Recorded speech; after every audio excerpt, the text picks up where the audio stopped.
They sent humans to a Class 15 Deathworld. Nothing happened like they hoped. Part 1. Sky was red and angry as the ship came down.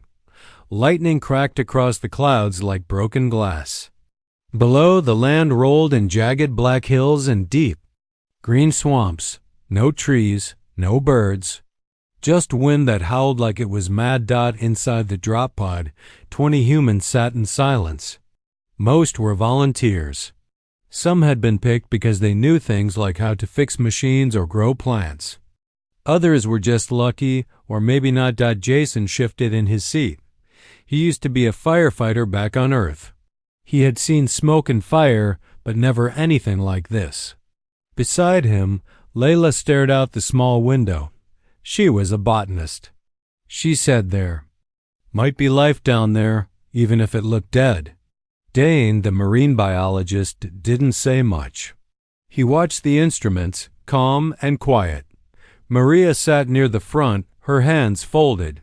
She was a teacher, smart, calm, the kind of person who could talk anyone down from a ledge. A voice crackled over the comms. Descent path stable, landing in 5 minutes. The pod shuddered as it hit the thick air. Metal groaned. Alarms beeped softly.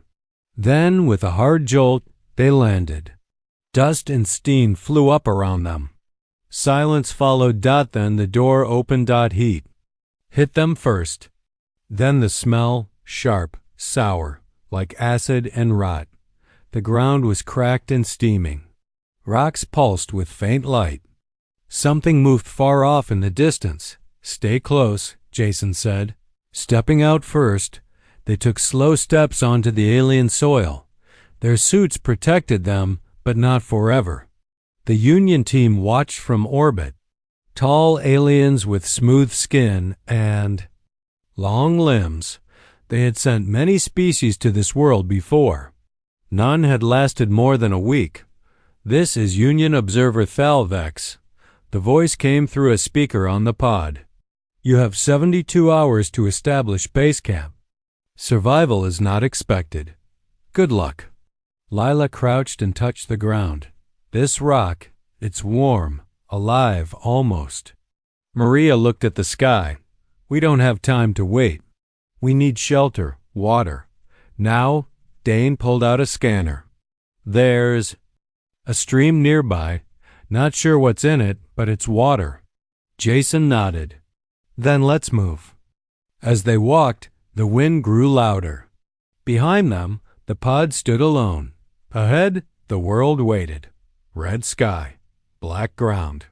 Danger everywhere. But they were here, and they were ready. Asterisk, asterisk, asterisk, asterisk, asterisk. The first night was long. The wind screamed like it was angry. The humans stayed close to the drop pod, too afraid to go far.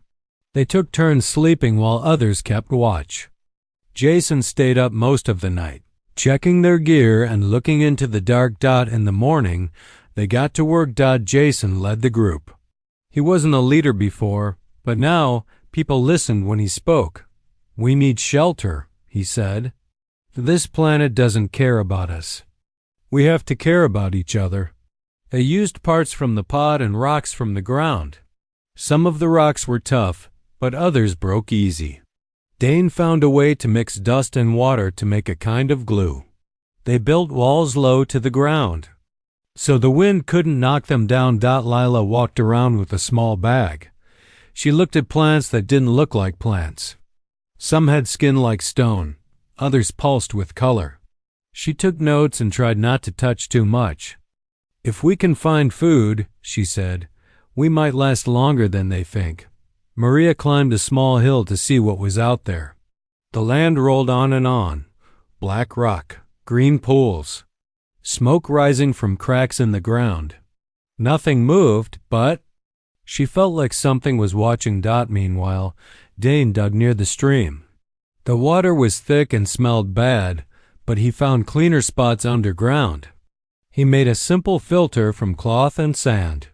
It's not perfect, he said, but it won't kill us. They worked all day. By nightfall, they had a base.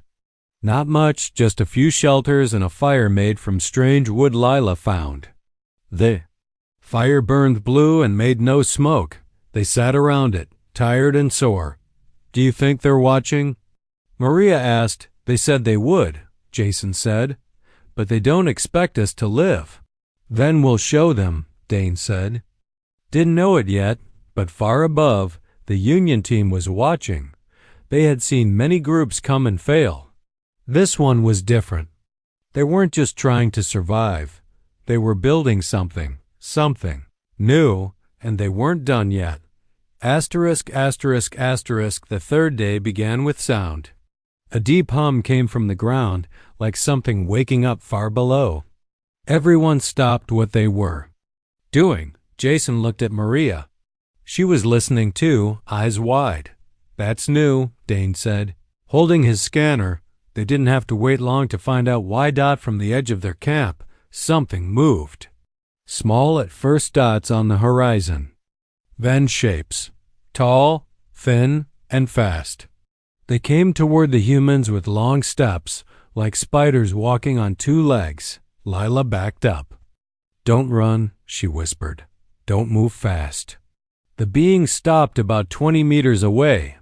They had hard shells like bugs and big eyes that caught the red light of the sky. They carried sticks that glowed at the ends. Not weapons.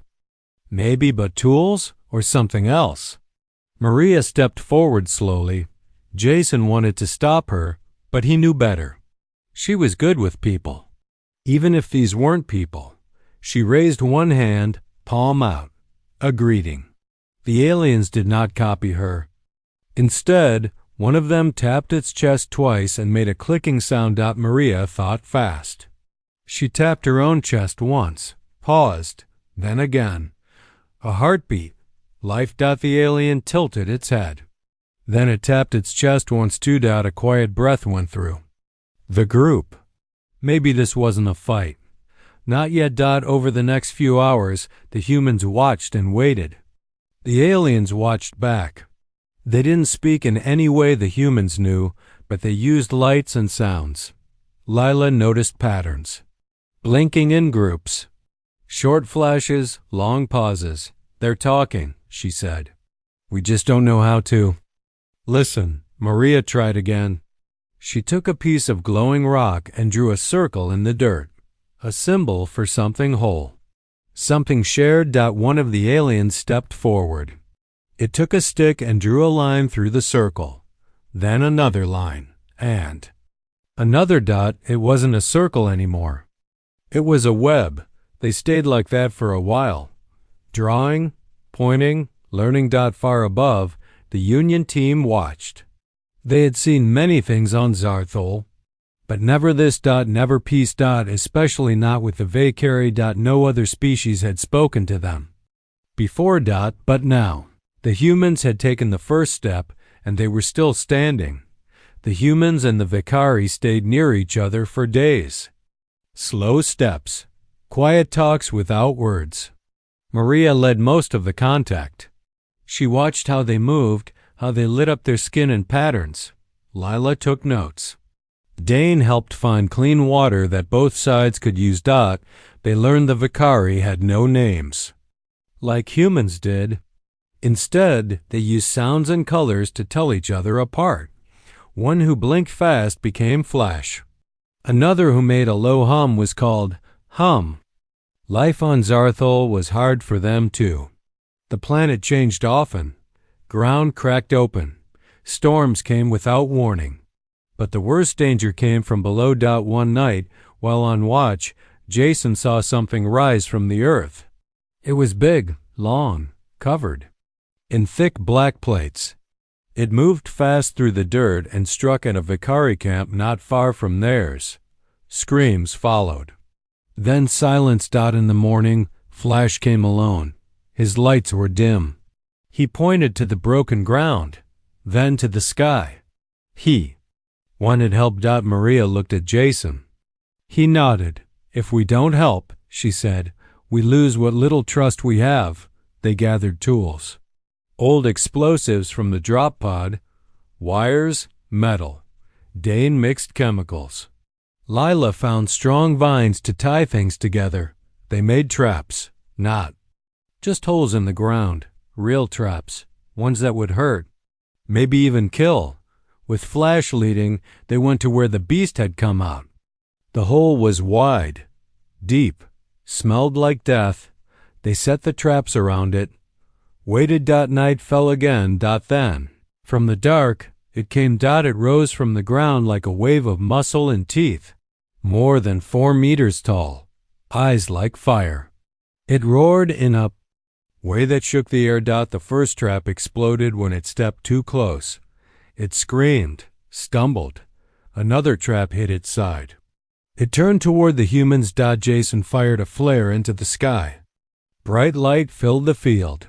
The beast charged. Then the Vicari joined the fight. Together, humans and Vicari drove the creature back into the earth. When it was over, Flash stood next to Jason. He tapped his chest once, then pointed at Jason. He had given him a name. Now, he was not just a human. He was a fighter. And for the first time, the Vicari trusted them fully. Things were going better than anyone had hoped. The humans had shelter, food, water. And now, allies. The Vicari helped them find safer places to live. They shared knowledge about the land and how to read the sky before a storm came. In return, the humans taught them how to make stronger tools and store energy from the sun.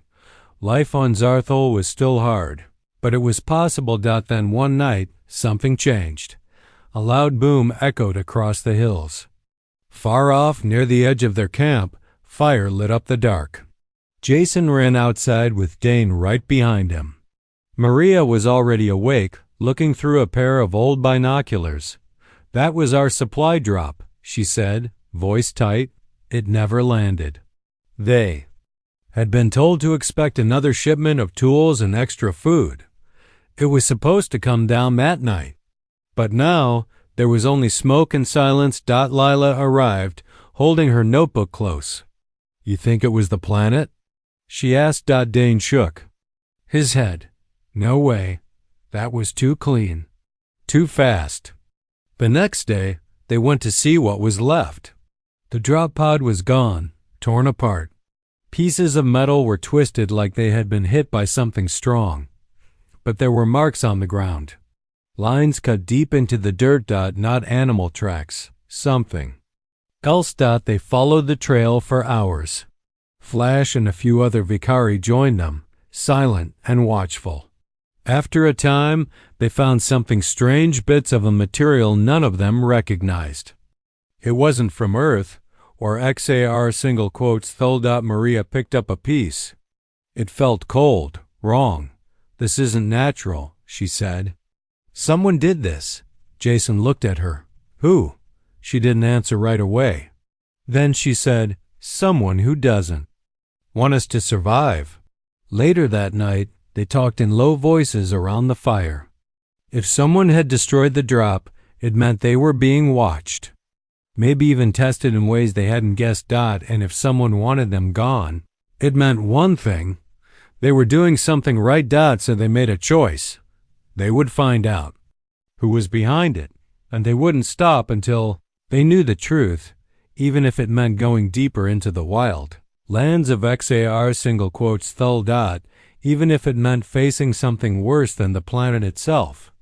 Asterisk, asterisk, asterisk, asterisk. The group split into two. One team stayed at the camp to keep things running. The other, led by Jason and Maria, followed the trail deeper into the wild lands. Flash came with them. So did Dane and Lila. They moved slow and quiet. The land was rough, steep rocks, deep pits, and air that burned when you breathed too much of it. But they kept going. They found more signs of the attack. Broken metal, scorched ground, and strange footprints. Not Vicari. Not human. Something else. After 3 days of walking, they saw it, a dark shape on the horizon. A structure. Built into the side of a hill. Not natural. Not old either. Fresh smoke rose from behind it. Maria held up a hand. Everyone stopped. Dane looked through his binoculars. "Looks like a base," he whispered. "Someone's watching us." They crept closer. Flash used his glowing skin to send soft signals into the dark. No reply. Whoever was inside knew how to hide. That night, they made a plan. Instead of attacking, they would try to talk. If someone wanted them gone, they had to know why. In the morning, Maria stepped forward with Flash at her side. She carried a piece of cloth tied to a stick like a flag. A sign of peace. From the base, a door opened. A figure walked out, tall, thin, covered in armor that shimmered like oil on water. A KLYSSAR. Lila remembered reading about them. Not friends of the Union, not enemies either, just watchers. Troublemakers who didn't like change. The Clisser stood still for a long time. Then it spoke not in words but in clicks and tones that a small device translated. "You should not be here." Maria didn't move. "We were sent. We passed the test." The Clisser tilted its head. "You do not understand what you are waking." Jason stepped forward. "Then tell us." A pause. Then the alien said, "Zarthul is not just a death world. It is a prison." The wind blew. Dust rose between them. "For what?" Maria asked. The Clisser turned back toward the base. Before disappearing inside, it said only one thing: "Do not dig too deep." And then it was gone. The humans stood there, staring at the empty space where it had been. Something big was happening, and they were right in the middle of it. The humans didn't leave the base behind. They stayed, watched, waited. Maria kept thinking about what the Clisser had said. Zarthul is a prison. But for what? And who put it there? They went back to their camp and told the others what they had found. Flash was quiet for a long time before. He tapped his chest once, his way of saying he believed them. Then he pointed underground. Lila understood first. "You think it's below us?" Flash blinked once. They had already seen how strange the planet was. Storms that came from nowhere. Ground that moved like it was breathing. Things that lived deep in the dark. What if it wasn't just nature? What if something had been locked away and the humans were getting too close? Jason made a decision. We find out what's down there. They dug near the old stream bed where the ground was softer. Dane used tools from the broken drop pod. Lila mapped the layers of rock. Maria kept watch, not for animals, but for whatever might come if they went too far. After 2 days, they hit something solid. Not stone. Metal. Old, covered in rust-like growths. But definitely built. They cleared more dirt away. Found a door, round, sealed tight. Dane looked at it. "This isn't human." "Or Vakari," Maria added. Flash ran a clawed hand over the surface. Then he stepped back and lit up his skin in bright pulses. A signal, and the door answered. With a deep groan, the metal shifted. Gears turned. Locks clicked. Then, slowly, it opened. Darkness stared back at them. Cold air came out. Smelled like dust and silence. They stepped inside. Lights flickered on as they walked. Walls covered in symbols none of them knew. Machines still, running after who knows how many years. At the center of the chamber, they found it. A sphere, floating, humming. Like a heart. Lila whispered, "This planet. It's not just alive." She looked at Jason. "It's watching us." When the Union arrived to end the trial, the humans didn't leave. They had passed the test. But now, they had something else to do. Protect XAR single quotes Thul. And make sure whatever was still sleeping beneath the ground never woke up. Asterisk. The Union ship landed with a loud boom. Metal legs dug into the black soil. Ramps came down. Tall aliens stepped out. Smooth skin, long limbs, eyes that saw too much. They had come to judge Dot too. Watch Dot to decide if humans were ready. Jason stood at the front of the group, Maria beside him, Dane and Lila behind, holding notes and scans. Flash and the Vicari stayed close, silent but strong. Union observer Thalvex walked forward. His voice was calm. You have survived longer than expected. You have made contact. You have changed this world. He looked around. But you have also broken the rules. Maria stepped up. We didn't know the rules until we broke them. Thalvex tilted his head. The trial was meant to test survival, not diplomacy, not discovery. Then maybe the test was wrong, Jason said. A pause. The wind blew dust across the ground. Dane held up a small screen. We found something under the surface. Old tech, not human. Not Vicari. Something else. Lila added, this planet isn't just dangerous. It's built that way. On purpose. Flash lit up his chest in fast pulses. The Union team watched. Closely. They had never seen Vicari act like this before. Observer Thalvex looked at the data, then at the humans. You believe Zarthol is a prison? Yes, Maria said. And someone or something is still locked inside. More. Silence. Then, slowly, Thalvex turned to his team. Spoke in their language. Soft clicks. Slow flashes. After a time, he faced the humans again. The Galactic Union has debated for many cycles whether to allow humanity into our ranks. You are young, wild, unpredictable. He looked at each of them. But you are also strong, clever.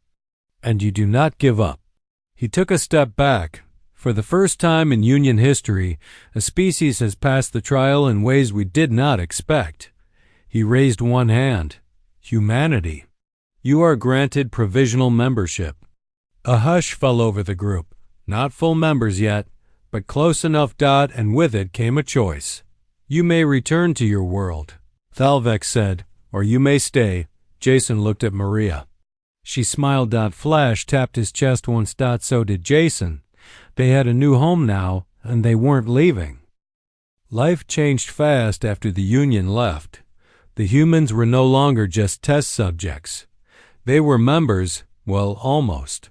They had a home among the stars now, even if some still watched them with doubt.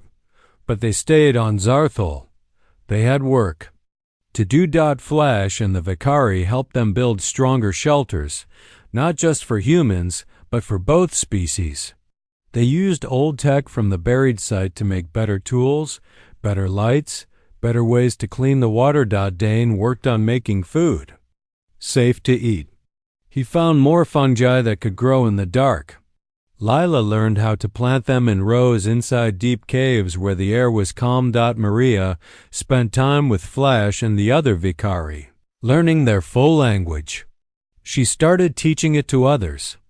Soon, small groups could talk without needing signs or drawings. Jason led patrols along the edges of their land. They kept an eye out for danger, not just animals, but anything else that might come from the shadows below. They knew something was still down there. Waiting. Watching. And not all of them trusted the Union. Yes, they had been accepted, but only just. Some aliens saw them as useful. Others saw them as trouble. So the humans made a choice. They would not share everything they had found.